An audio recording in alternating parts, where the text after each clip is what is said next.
Have you ever been scrolling through the anime on Netflix trying to find something to watch only to have decision paralysis and ultimately close the app completely? Now you're just looking at a black screen wondering, where did it all go wrong? I haven't talked to my friends in months. Maybe I should call up Frank, ask how the wife's going, see if he wants to grab a drink sometime.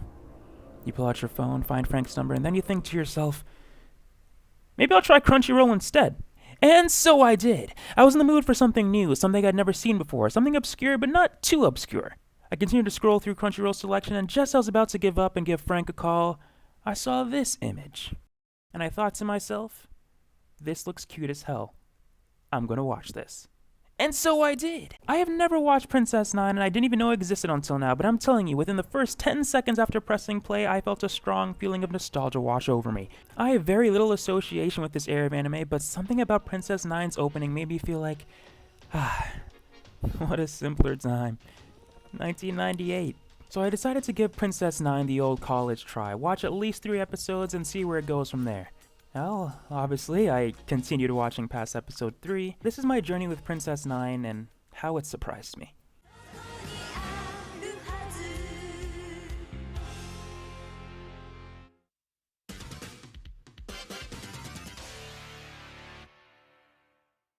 The first episode opens on an already in progress baseball game. The home team, the Wildcats, are facing off against the Dolphins.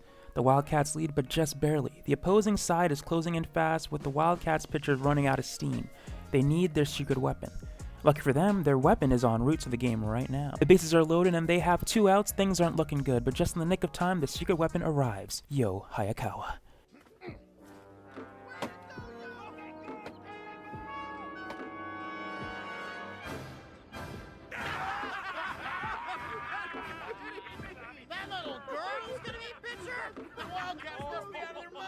The Dolphins are surprised to see a girl step into the pitch, let alone one that is in middle school. They laugh and dismiss her, now 100% sure that their victory is guaranteed. The Wildcats, however, are just so relieved Ryo made it on time. I know, it's cliche, the star of the show displays their incredible talent to unsuspecting opponents casually like it's another Tuesday. It's textbook sports anime opening. But this scene, coupled with the music that plays in the background, is just so cool to me. Ryo, of course, strikes out the opposing team and the Wildcats take the win. We were the ones showing you mercy by not using her as our starting pitcher. Admit it, you were completely helpless before her. She really does have her father's gift. The next day after school, Ryo invites her friend Shishiro out for a meal. Middle school is coming to an end and she wants to spend some time with them before they go their separate ways. You see, Seishiro here is the top of his class and got accepted to Kisaragi High School for boys. A very prestigious high school, I might add, which also has an all-girls equivalent called the Kisaragi Girls High School, obviously. Anyways, and Ryo, well... Actually, I'm not going to high school. You're not? I know. But if I stay in school, I can't help out at my mom's shop. She's vowed to help her mom run her family restaurant. Her mom has been running it all on her own since Ryo's father died 10 years ago.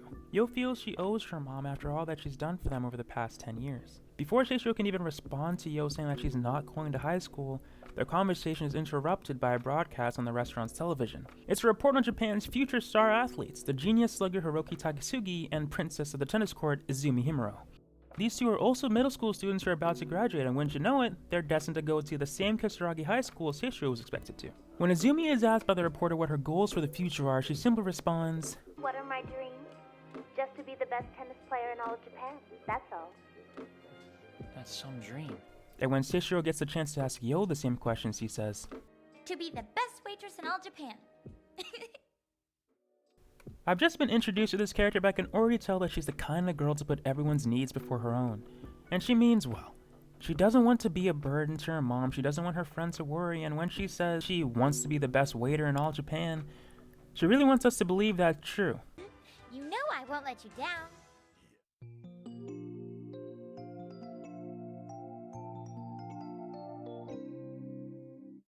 The show takes the next scene as an opportunity to further introduce those star athletes we are introduced to in the broadcast.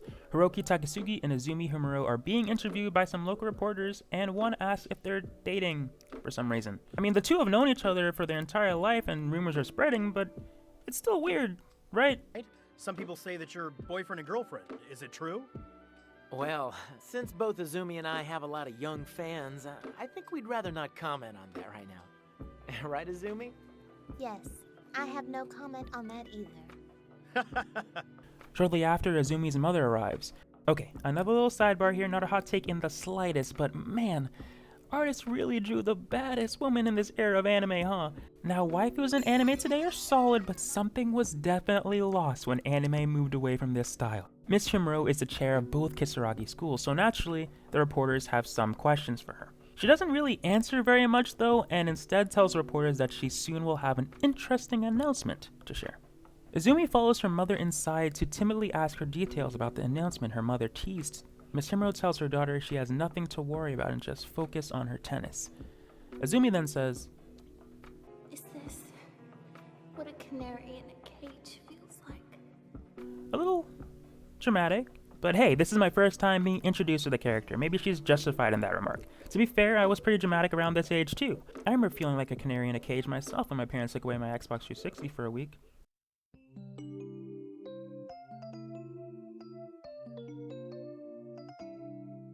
In the next scene, Yo is running home from school, and there it is again, that nostalgic feeling! The music in this show is so great. There's just something about the sequence that is so cozy, from the cramped alleyway that the shop sits in, to the warm colors that greet you when you set foot into the house. I mean, this is how Yo does her laundry. I'm home, Mom! Hey, yo! Hi! Welcome home, dear. What, no sake yet, Captain? All this, coupled with the soundtrack that plays throughout this segment, really gave me that hit of nostalgia, but not like the basic kind. There's another version. What's it called? Anemoia, yeah. A longing for a past you've never lived. Yeah, that's the one. But there's another one too. Fernway, homesickness of places you've never been. Yeah. So this show has served me with 2 different types of nostalgia, and I haven't even finished the first episode yet. After Yo's dressed, she comes downstairs to help her mom with some customers at the restaurant. 2 of which are her teammates from the baseball squad, and 1 mysterious customer sitting alone at table 3. Yo serves the mystery man his meal when 2 intimidating baseball players enter the shop. I love how in any other anime, these 2 guys rolling in, you would instantly think they were here to shake someone down or trash the place. But when these 2 walked in, I was like, oh, they just want to play some baseball. You see, these 2 guys were sent out to find the Wildcats' star pitcher. Apparently, word of Yo's incredible talents are starting to spread. When the 2 beefy baseballers realize that Yo is the one they're looking for, they react the same way the Dolphins did. You mean to tell me we came all the way out here to see how good this pitcher was, and it ain't nothing but a little girl? Her teammates come to her defense, but things begin to escalate. Before things get ugly, the mystery man at table 3 speaks up. If you fight in here, the place will be wrecked. Why don't you settle your disagreement with a little baseball? Why not challenge these big tough guys to hit one of the little girl's pitches? If she's as good as you say, it should be a breeze. If Yo's as good as they say, striking out these chuckleheads should be a breeze, right?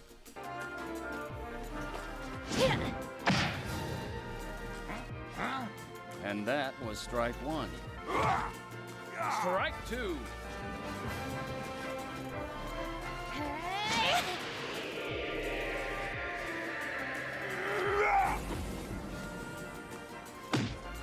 That's 3 strikes and his batter's out. Right. Well, let's see how Chucklehead number 2 fares against Yo's fastball. The first one's a strike, but the second one is a foul and goes high. But what's this?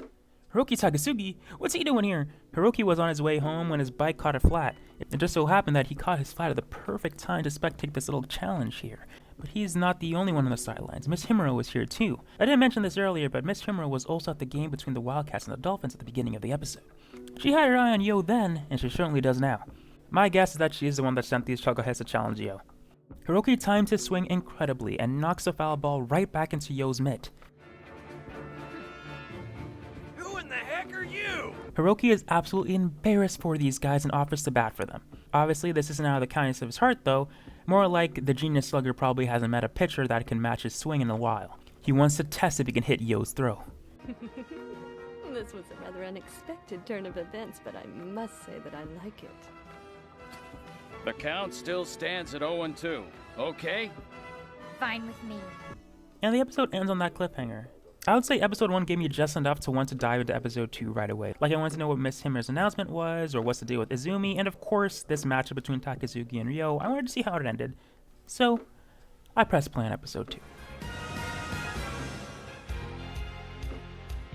Here we go. But first, we're listening to the ending song. We do not skip anime openings and endings in this house. It's part of the package.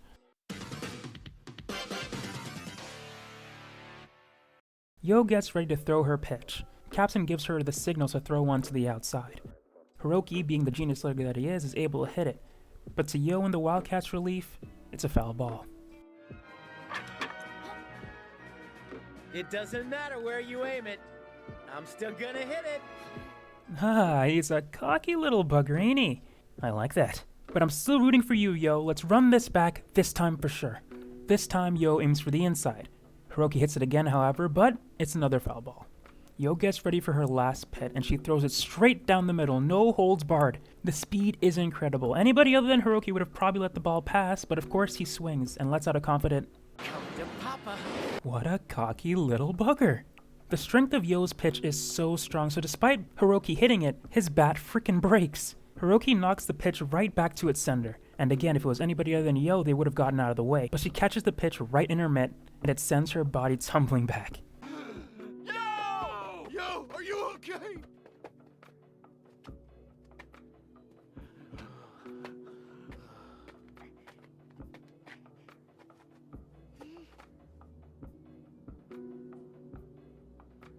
Batter out!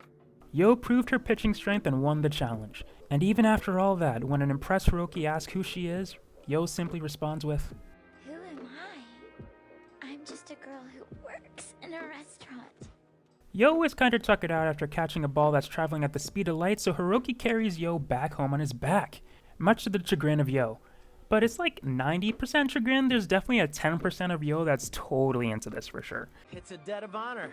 I swore I'd carry you back to your house if you were able to strike me out. And when did you make that dumb oath? The moment I lost. I think you stuck too many balls with your head. Hiroki flirts with Yo the entire walk home and announces herself as Yo's boyfriend to her mother when they arrive. Yo responds appropriately. Boyfriend, do you have rocks in your head? Hiroki caps off the night by calling Yo his princess before he leaves and gives her a washcloth to clean up her, quote, cute little smudge. I don't believe this. Hiroki's approach is forward, but it's definitely in line with what we know about him so far. Extremely confident, cocky, and he knows he's popular with the ladies thanks to those reporters from earlier. Hiroki and Yo's personalities clash, but it's cute. I can totally see them bonding over their shared love for baseball and getting closer as the story progresses. And who knows, maybe there'll be a little dramatic love triangle between Hiroki, Ryo, and her childhood friend Shiro. The day has finally come for The day has finally come for Miss Himuro to reveal her plan. She calls a meeting with the board of directors and announces her idea to start an all-girls baseball team. The Kisaragi Boys School has one, so why not? The board of directors, all men by the way, can't believe what they're hearing, thinking that Miss Himuro possibly meant to say softball, not baseball. And speaking of softball teams, maybe we could come up with some cute little uniforms for the girls to wear? I support this idea 100%! Ew.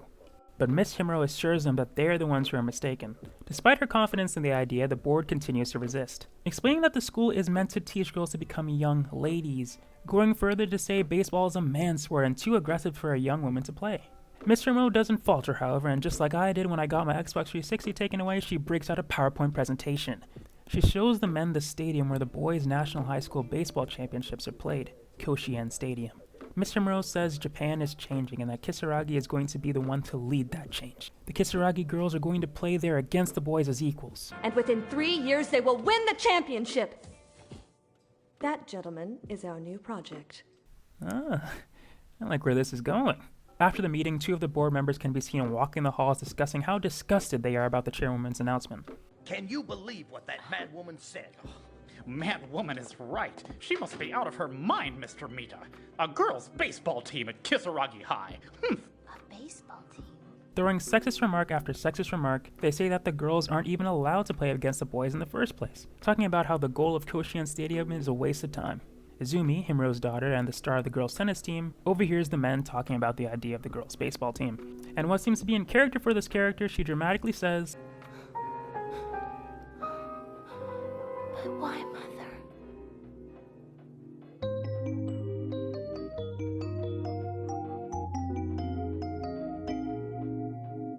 Miss Himuro steps into her office and the mystery man from the restaurant is waiting for her. This is Kiro. He seems to be working for Miss Himuro as a scout for talent for this project.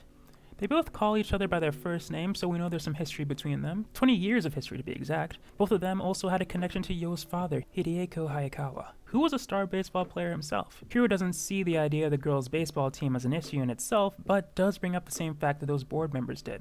Going to the Nationals is a great goal, but I think you've forgotten something. The National High School Tournament is for boys only, Keiko. They're not gonna change the rules so easily. If it was going to be easy, I wouldn't be interested. She has a dream to see Yo on the field. Yo's father actually won the championship many years ago at the very same Koshien Stadium with his team. She's been eyeing Yo for a while now, and she describes her playstyle like it's her father reincarnated. She dreams of seeing Yo play at the stadium like her father, but not much more is revealed as to why she has such a strong desire to see that happen. Could be to simply prove that girls are as capable as boys, and that's a worthy goal in itself, but I think that there's more to it. Himuro asks Kiro if he'd be interested in coaching the girls' baseball team once they get it off the ground. I gave up on baseball back when Hayakawa quit, and to be honest, I've never given much thought to the idea of coming back. Tell you what, let's leave it up to her, to Hayakawa's daughter. One day after school, Yo's mom, Shino, shares with her an offer from Kisaragi Girls High School. It's a full scholarship to attend the school. The only condition is that Yo plays on the girls' baseball team. And of course, pass the interview. And on Yo's behalf, Shino confirmed that Yo will be there tomorrow to take the interview. This is all coming so fast. Yo, of course, would love to go to high school, let alone Kisaragi. She even has to pinch herself to make sure it isn't a dream. Baseball? At that fancy school? That's right. It sounds like a dream. I must be dreaming. But still, in the back of her mind, she worries about her mom taking on too much alone. Yo is still thinking about what will become of her mom and the restaurant, even when presented with such an amazing opportunity. Dad, what should I do? Yo tells her mom that she's having her doubts about the interview, and her mom takes the opportunity to share something with her about her father. She gives Yo her father's old baseball jersey and tells her that he used to be an ace pitcher. He also tells Yo how he won at Koshien Stadium when he was in high school. For some reason, this information was kept from Yo. She had no idea about her father's baseball past. I never told you, but your father was an ace pitcher in high school. In fact, he won the national tournament. My dad won at Koshien? I don't understand. Nobody ever told me about this before. Her mother is certainly trying to guide Yo, but she never explicitly tells her what to do. If Yo wants to stay and help, she can. And she certainly went out of her way to show Yo that if she chooses to go to high school, she's okay with that too. We get a cute flashback with young Yo and her father, Hidehiko. He gives young Yo a baseball and tells her to aim for a pot. Well, she hits the target and leaves a dent in the pot. Judging by Hidehiko's reaction, Yo's talent really does seem to come natural to her. That being said, natural ability will only get you so far in sports.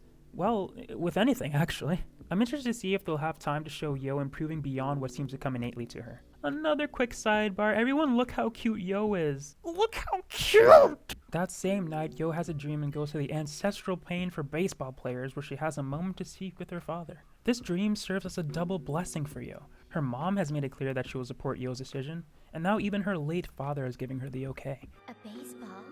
That's right. It's your turn now. It's my turn? It's actually really beautiful that she was still able to get that extra push from him, and it was possibly exactly what she needed because she goes to Kisaragi High School the next day for the interview.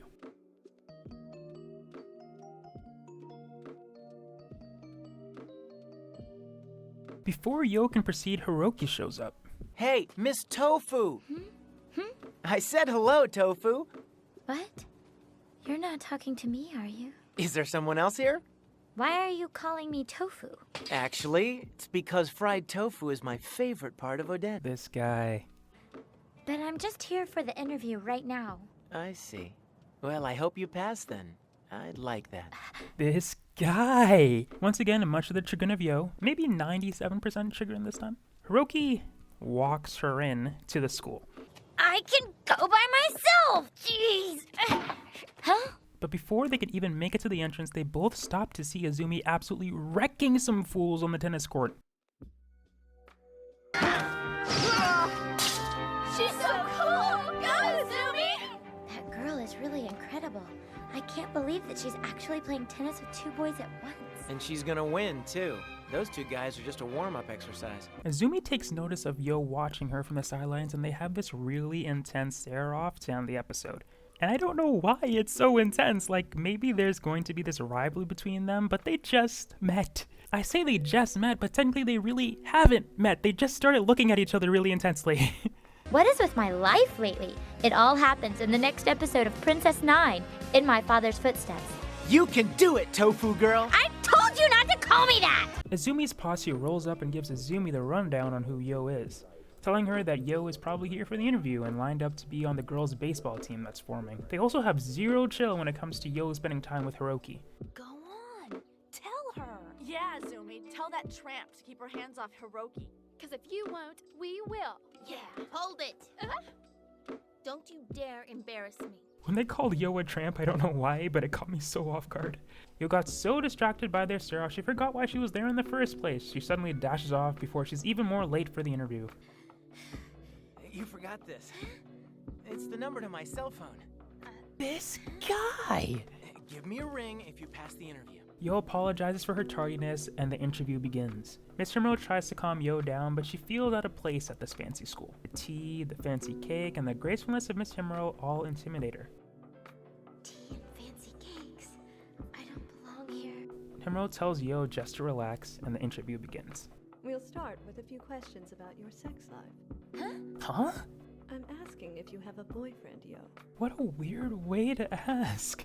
Himuro asks Yo a couple more basic questions. In one of her answers, Yo's father is naturally brought up, and Miss Himuro takes this opportunity to ask Yo to tell her more about her father. Yo tells Miss Himuro that she doesn't remember all that much. He died when she was just 5. She does remember him teaching her how to play baseball, playing catch together, and telling her to always try her best. After hearing that, Miss Himuro then tells Yo she's passed, on the one condition that she accepts the position of pitcher for the girls' baseball team. Are you willing to accept the position of pitcher for our girls' baseball team, Yo? Yeah. Even if I say you have to lead them to Koshien Stadium? Koshien?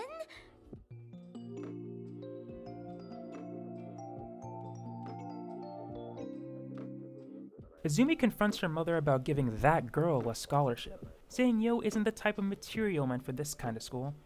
No. Of course she's not. Can't you see a girl of that sort is going to cause trouble for us? With, with boys or something. You're jealous. Izumi denies this, of course, and says that Kisaragi has tons of girls' sports teams. And isn't it enough that your daughter is the star of the tennis team? Mother, please get real. There's no way a girls' baseball team can compete at Koshien Stadium anyway. I've never stopped you from pursuing your own dream of tennis, Izumi. But this baseball team is mine. Yikes. Let's move on to the next scene. Oh, thank goodness. A wholesome mom and daughter relationship. Yo is still very hesitant to go to Kisaragi and leave her mom to take care of the shop on her own. Shino appreciates Yo's concern, but reassures her that she can manage the shop on her own. Shino also says that she sees this opportunity as a gift from Yo's father.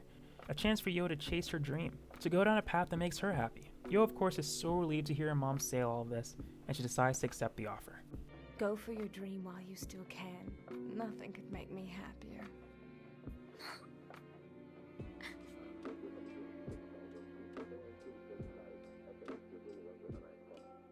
Thanks to Yo accepting this offer, she doesn't have to say goodbye to Seishiro after all. They'll be going to school right next to each other. With Yo accepting the offer, that also means that Kiro is going to have to coach the girls' baseball team. However, let's get one thing straight. We'll do this my way, no second guessing. Fine. I trust you.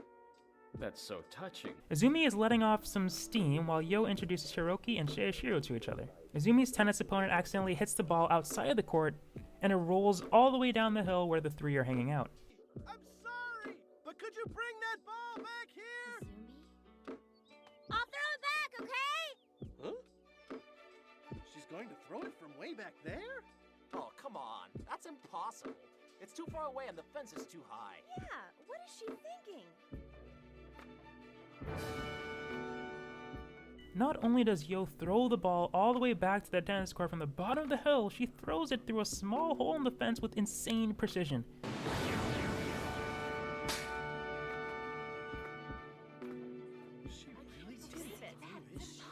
I see she surprised you too, Izumi. Hiroki introduces Yo to Izumi, and he is talking her up, saying that Yo isn't like other girls. Yo says she was really impressed by Izumi's tennis playing yesterday.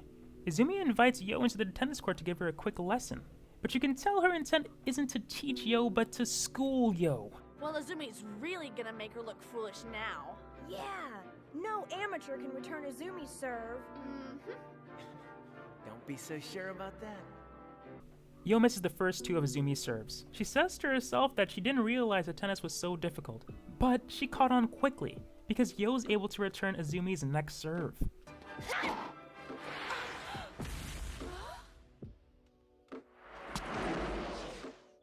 Darn! Out of bounds! Izumi chalks it up to beginner's luck and tells Yo they're going another round, but before they can begin, Kiro shows up.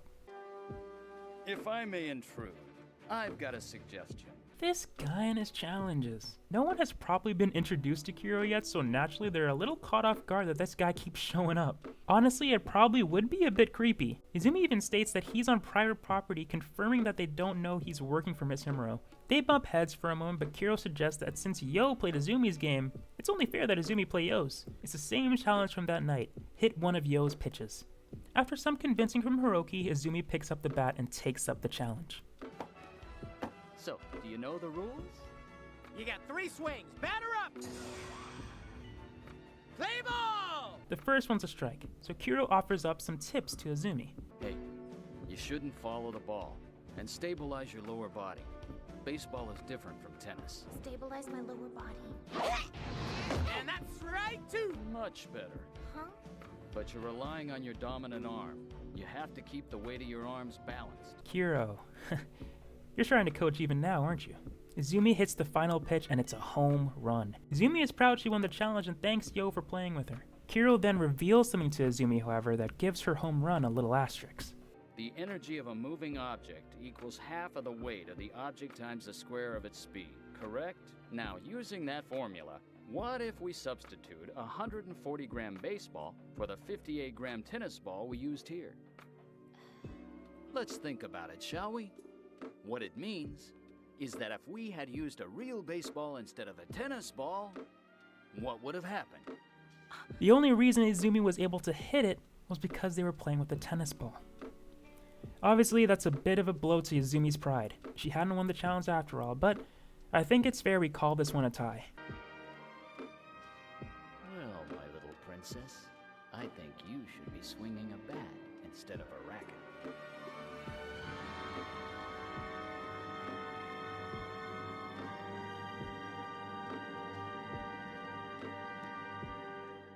I know it's a baseball anime and Izumi is inevitably going to join the squad, but I don't think she should. Like, realistically, I mean. She's an amazing tennis player, the best at the school. She would have an amazing career as a tennis star, and I hope she has a better reason for joining the team besides trying to show up Yo or getting her mom's attention.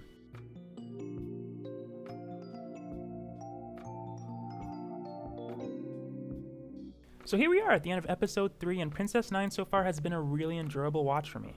Yo is a really fun character to watch, and I'm really intrigued to see how the baseball team will continue to grow, and to see how her other teammates are going to be recruited. Izumi seems to be pretty dramatic and stuck up in most cases, but that leaves a lot of potential for her character to grow, and I hope I can look forward to her overcoming some personal challenges in the future episodes. Miss Himuro's goal seems to be a noble one on the surface, but there are times where I think it may actually be a very selfish one. I think there's something that we don't know, and there's more to what drives her. There are 26 episodes in this series, and we made it to episode 3 in this video, which means we have 23 episodes to go. For the sake of this not being an hour or longer, this will be the end of part 1. In the next part of this Princess 9 series, the recruitment of the rest of the team begins and some questionable things begin to happen. And Tofu makes cookies for me, too! You won't have any teeth to eat them with if you don't stop calling me that! I don't think there's halftime in baseball, so we'll call this the 7th inning stretch. I'll see you next time.